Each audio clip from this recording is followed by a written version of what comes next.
Hi everybody welcome to Honey Stories. నేను మీ లక్ష్మి. అసలు లవ్ అండ్ వార్ 34 ఎపిసోడ్ యార్. సంథింగ్ ఈజ్ దేర్ అంటీ. బట్ దేవ్ ఏదో కవర్ చేస్తున్నాడు అనిపిస్తుంది నాకు. అతడి మెడ మీద ఎర్రగా కమిలిన గుర్తు తన చూడడం గుర్తు చేసుకుంది రితిక. తన రూమ్లోకి ఎవరిని రానివ్వడు రితిక. అసలు నచ్చదు. జాను తప్పించి ఎవ్వరం వెళ్ళం అని తన రూమ్కి వెళ్ళింది ఊర్మిళ. ఇదో పిచ్చి మొద్దు, కొడుకు ఎంత ఖతర్నాక్ గడు తెలియక ఇన్నోసెంట్ అనుకుంటుంది. వాడు రూమ్లో ఎవరితోనైనా ఉన్నాడా అని. ఈ లో క్లాస్ లేడీ ఏది, ఎక్కడ కనిపించదే, రూమ్లో దాంతో రొమాన్స్ చేస్తున్నాడా వీడు అనుకుని ఈర్ష్యతో భగ్గున మండుతూ ఏ అంటూ బంతిని పిలిచింది రీతిగా.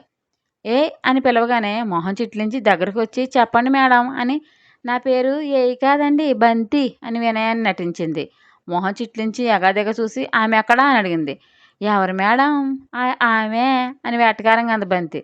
సీరియస్ లుక్ ఇస్తూ ఏ తమాషాగా ఉందా అని అరవబోయి లాస్ట్ మినిట్లో సంభాళించుకుని అదే ఎవరో లేడీ ఉంది కదా అది అని నొక్కి పలికింది రితిక. తన నేమ్ చైత్రిక. అది ఇది కాదు రితిక. తన కోసం నీకెందుకు అని సీరియస్గా అడిగింది జాహ్నవి.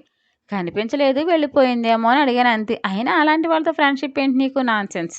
దేవ్సిస్ అంటే నీ రేంజ్ ఏంటి, తనేంటి అని హీనంగా మాట్లాడింది. తన రేంజ్ ఏంటనేది దగ్గరగా ఉండి చూసి నాకే కనిపిస్తుంది. తన హైట్స్లో ఉంటుంది. రితిక, అది నీకు తెలియక నోరు జారుతున్నావు. మా నాని వింటే నిన్ను ఇప్పుడే బయట తోలుతుంది. అసలే చాలా ప్లాన్తో వచ్చినట్లున్నావు అని వంకరగా నవ్వింది జాను. తడబడుతూ ప్లాన్ ఏంటి జాను? నేను జస్ట్ చిల్ అవుదాం మీ ఫ్యామిలీ మెంబర్స్తో కలిసి అని వచ్చాను అని సమ్మతించుకుంది. ఓ అవునా, ఓకే, బాగా చిల్లవు. బట్ చైత్ర గురించి ఎక్కువ ఆలోచించకు. నీ హెల్త్కి అంత మంచిది కాదు, ఓకే అని నవ్వింది. లై చెప్పినట్టు దీని గోరోజనం టన్నుల్లో ఉంది. నేను ఈ ఇంటి కోడలనయ్యాక గేట్ కూడా దాటనివ్వనే అని కచ్చిగా అనుకుంటూ వెళ్ళింది రితిక. ఫెల్లో ఏదో పొడి చేద్దామని వచ్చినట్లుంది పాప. ఇక్కడ ఉంది దేవాన్స్ అని తెలియక చూడ్డానికైనా అన్న సాఫ్ట్ బరిలో దిగితే యముడే అని కదా బంతి అంది నవ్వుతూ జాను. అవునమ్మాయి, ఈ అమ్మాయికి తెలియదు అనుకుంటా మన దేవుబాబు గురించి అని నవ్వింది. నేను వెళ్తాను శివ, ఎవరైనా వస్తారు అని గారాలు పోయింది చైత్ర. హెయిర్ని అంత తడిగా ఉందిరా అని డైర్తో ఆరబెడుతూ ఎవరు రారా నా బంగారు మెసేజ్ చేస్తుంది అని నవ్వాడు దేవ్. జానుని చూడాలంటే నాకు చాలా ఎబర్సింగ్గా ఉంది శివ. ఏమనుకుంటుందో అని బేలగా చూసింది. తను నా చెల్లెలు, అలా తప్పుగా అనుకునే టైప్ కాదు. ఇలా బయట వాళ్ళ గురించి ఆలోచించడం మాని ఆ రితిక ఏమైనా ఎక్స్ట్రాలు చేస్తే లాగి పీకు, తర్వాత సంగతి నేను చూసుకుంటాను అన్నాడు దేవ్.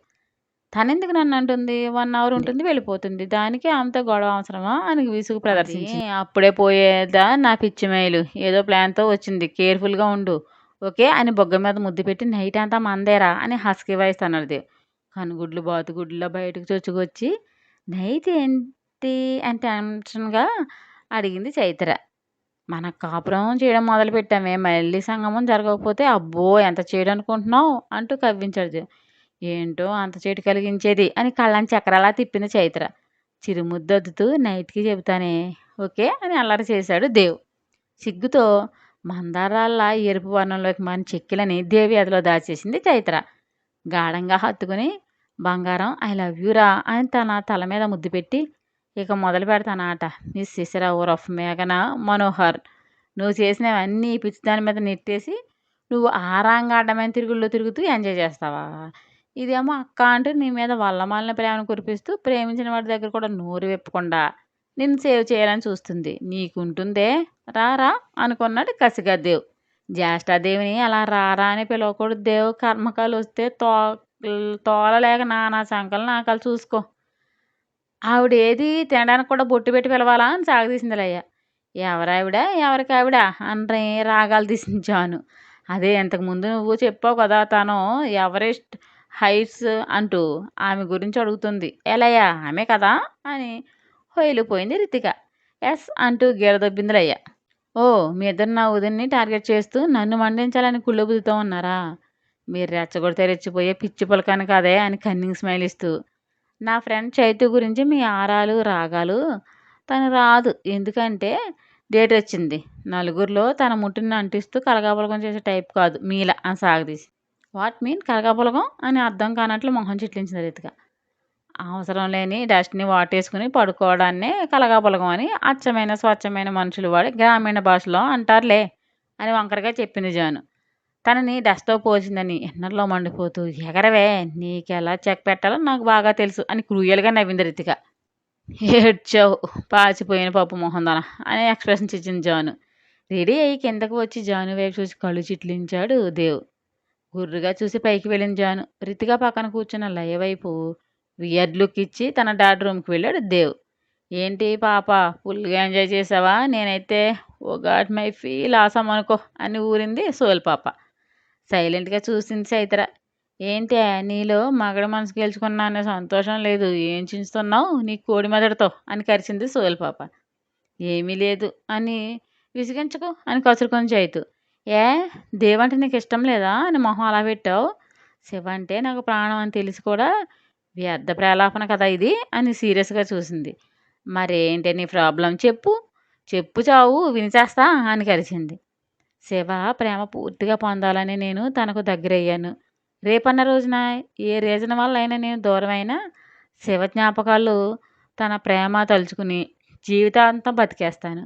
అందుకే ఎవరికి మా బంధం గురించి బయటకు చెప్పకపోయినా తప్పని తెలిసినా తనతో కలిసిపోయాను. నాకు చాలా తృప్తిగా ఉంది అని నవ్వింది. ఓసి నీ దుంపదేగ, నీ మైండ్లో ఎంత కృతంత్రం దాగుందా? ఇంకా వదిలిపోదామనే ఆలోచన వస్తుందా నీకు? ఇదేం రోగమే, నెగిటివ్గానే మాట్లాడుతున్నావు అని గయ్యమని పడింది. రితిక అంటే ఆంటీకి ప్రీతి, అంకుల్ ఆవిడిష్టాన్ని కాదనరు. రితిక ఫాదర్ మినిస్టర్, తను తలుచుకుంటే ఏదైనా చేయగలడు. అలాంటి వాళ్ళతో తలపడి నేను నిలవగలనా చెప్పు? ఎటు నుంచి ఏ ఉపద్రవము ఎదురవుతుందో చెప్పలేను. అందుకనే ముందే ప్రిపేర్ అవుతున్నావా? నిన్ను ఏలినవాడు సాధారణమైనవాడు కాదే, అతడే ఒక సైన్యంగా పోరాడి గెలవగల సత్తా ఉన్నవాడు. పిచ్చి ఆలోచనలు మానేసి దేవు ప్రేమని మనసారా ఆస్వాదించు. ప్రేమించే భర్త దొరకడం కూడా అదృష్టమేనే నీకు దక్కింది. వ్యర్థమైన ఊహలు కట్టిపెట్టు. దేవ్ నీ షాడోని కూడా తప్పుకునేవాడు, చూసుకో అని మాయమైంది సోయల్ పాప. అవును, నా శివ ఎదిరించి పోరాడి గెలవగలడు. ముందు నుండి ఎంతమంది వచ్చినా వెనుక నుంచి వెన్నుపోటు పొడిచే వాళ్ళని ఎలా ఎదుర్కోగలడా?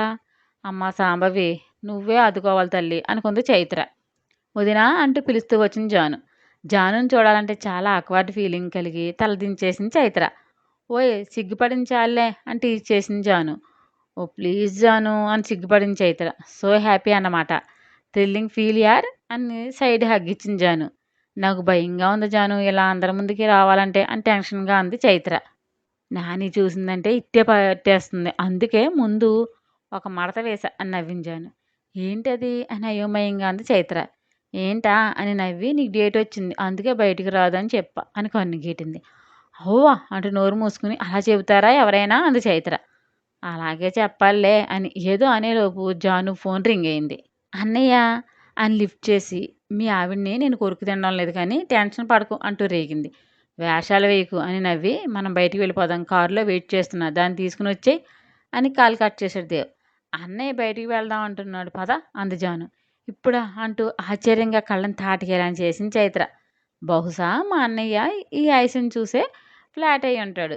మీనాల నేత్రాలని మీనాక్షి అని బొగ్గ పుణికింది. అబ్బా టీజింగ్ ఆఫ్ జాను, నాకు డేట్ అని చెప్పి మనం బయటికి వెళ్తే ఇంట్లో వాళ్ళకి డౌట్ వస్తుంది కదా అని అమాయకంగా అడిగింది. ఓ ఇదొకటి ఉంది కదా అని ఏం చెప్పాలి అని బొగ్గను వేలు పెట్టుకుని అటు ఇటు ఊగుతూ వచ్చింది అని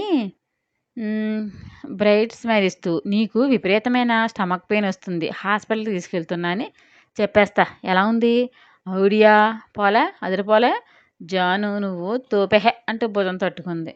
మరి కడుపు నొప్పి రావడం లేదు, ఎలా మేనేజ్ చేయాలి జాను అని ఇన్నోసెంట్ ఫేస్ పెట్టింది. వదిన అంటూ ఏడు మొహం, కాస్త యాక్షన్ చేయవమ్మా తల్లి, ఇంట్లో పిశాచి తిష్ట వేసింది, కాస్త బయటికి పోయి ఎంజాయ్ చేద్దాం సండేని అంటూ తల బాదుకుంది. చిన్నగా నవ్వి, సరే పద యాక్షన్ ఎరగతీద్దాం అని జాను భుజాల చుట్టూ చేతులు వేసింది చైత్ర. నన్ను బుక్ చేసే ప్రోగ్రాం ఏమీ పెట్టలేదు కదా అని పెదవి విరిచింది. లేదులే అని కిందకు వచ్చారు.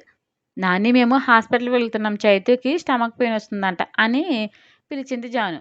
అయ్యో అవునా, నేను కషాయం కాసేస్తాను ఇట్టే తగ్గిపోతుంది అంటూ వచ్చింది రుక్మిణి. అమ్మా నా ప్లాన్ అటర్ ఫ్లాప్ చేయకు అని కొనుక్కుంటూ, మా ఈ రోజుల్లో కషాయాలేంటి అలా తాగకూడదు కదా నాని అంటూ రాగాలు తీసింది. తనకు స్టమక్ పెయిన్ వస్తే ట్యాబ్లెట్ వేస్తే సరే, దానికి హాస్పిటల్ వరకు వెళ్ళాలా అంటూ సాగదీసింది రయ్య. చిన్ను మీరు వెళ్ళండి, సండే డాక్టర్ ఉంటుందో లేదో అన్నయ్యని ఫోన్ చేసి అడగమను, వెళ్ళండి అని పర్మిషన్ పాస్ చేసింది బామ్మ. అమ్మ నాని నువ్వు దేవతవి అని మురుస్తూ లయ నోరు తెరిచి ఏదో అడ్డపొల వేసేలోపు అక్కడ మాయమై కారులో ప్రత్యక్షమయ్యారు ఇద్దరు. కారు స్టార్ట్ చేస్తూ ఏంటి ఎంత లేట్ అని అడిగాడు దేవ్. పళ్ళు పటపటా కురికించాను. అర్థమైంది కొరక్కు అని నవ్వి, కారు ముందుకు పరుగులు తీయించాడు దేవ్. తన డాడీతో ఫోన్ మాట్లాడి వచ్చేసరికి జాను వాళ్ళు జంప్ అవడంతో మ్యాటర్ తెలియక దేవ్ కోసం చకోరీ బాక్స్‌లో ఎదురు చూస్తుంది రితిక. సణుక్కుంటూ వచ్చి లైన్ చూసి వాట్ హ్యాపెండ్ డార్లింగ్ అలా చిటపటలాడుతున్నావు? ఏముంది ఆవిడ గారికి స్టమక్ పెయిన్ అంట. జాను దగ్గరుండి హాస్పిటల్ తీసుకెళ్తుంటే మా నాని ఏమనకుండా ఎంచక్కా సాగనంపింది అంటూ తిట్టుకుంది. అంటే వాళ్ళు లేరా అని పైకి లేచింది. నీకేంటి అంత ఆనందం అని వేర్లుకతో చూసింది. దేవుతో ఎలా అయినా మాట్లాడాలి ప్లీజ్ హెల్ప్ చేయవా అంది రితిక. ఏంటి చేసేది బొంగు అన్నయ్య వాళ్ళకంటే ముందే వెళ్ళిపోయాడు అని తాపీగా చెప్పింది. వాట్ వెళ్ళిపోయాడా అని బోధురికి అప్పుడా తెలిసింది నోరు. బ్రేక్ఫాస్ట్ చేయకుండా వెళ్ళాడు పద మనం తిందాం అందరయ్య. ఇప్పుడు తిండి తినకపోతే చచ్చిపోతామా అని ఇట్టేట్ అయింది చిట్టింటికల పాప. కాస్ట్లీ రెస్టారెంట్ దగ్గర కార్ ఆపి దిగండి అంటూ కిందకు దిగి బ్యాక్ డోర్ తీసుకుని దిగుతున్న చైతన్య దగ్గరికి వెళ్ళి తనే డోర్ ఓపెన్ చేసి మాస్క్ ఇస్తూ పెట్టుకో అన్నాడు దేవ్. అని దిగి డోర్ వేస్తుంటే చీరకొంగు డోర్లో లాక్ అయింది.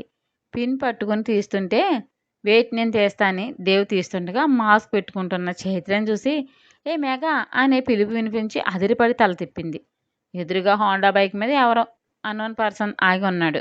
వాడిని చూడగానే బెంబేలెత్తిపోయి నేను మేఘ కాదు అని తడబడుతూ చెప్పి పదజాను అంటూ వడివడిగా ముందుకు అడుగులు వేసిన చైత్ర. తను నా వైఫ్ బ్రో ఎవరిని చూసి ఎవరనుకున్నావు అని కూల్గా చెప్పి వెళ్ళాడు దేవ్. మేఘ తన వైఫా? తను మేఘ అయితే కాదు అంటుంది. ఏంటి అని బుర్ర బరుక్కుంటూ బైక్ స్టార్ట్ చేసుకుని వెళ్ళాడు అతను. చైత్ర హార్ట్ బీట్ హెచ్చు స్థాయిలో కొట్టేసుకుంటుంది. దేవ్ అడిగితే ఏం చెప్పాలో అర్థం కాక లోపలే టెన్షన్ పడుతుంది.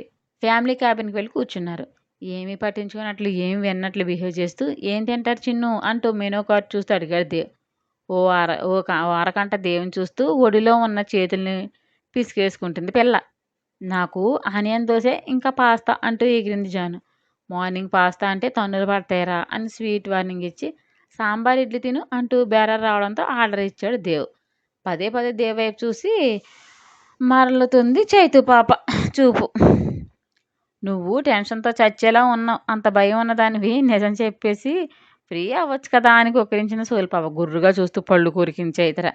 చెప్పవా అయితే నీకేదో మూడింది కాసుకో అని హెచ్చరించింది. మాయమైంది సోలు. తన వైపు చూస్తూ ఉన్న చైతన్య చూసి కుంటిగా కన్నుగీటాడు దేవ్. దెబ్బ కులుకుపడి తల కిందకు దించేసింది. అందంగా నవ్వేస్తూ రిలాక్స్ అయ్యి చేరి వెనక్కి వాలాడు దేవ్. స్టోరీ మీకు నచ్చినట్లయితే ఒక లైక్ ఇచ్చి కామెంట్ చేయండి ప్లీజ్. షేర్ అండ్ సబ్స్క్రైబ్ చేయండి ప్లీజ్.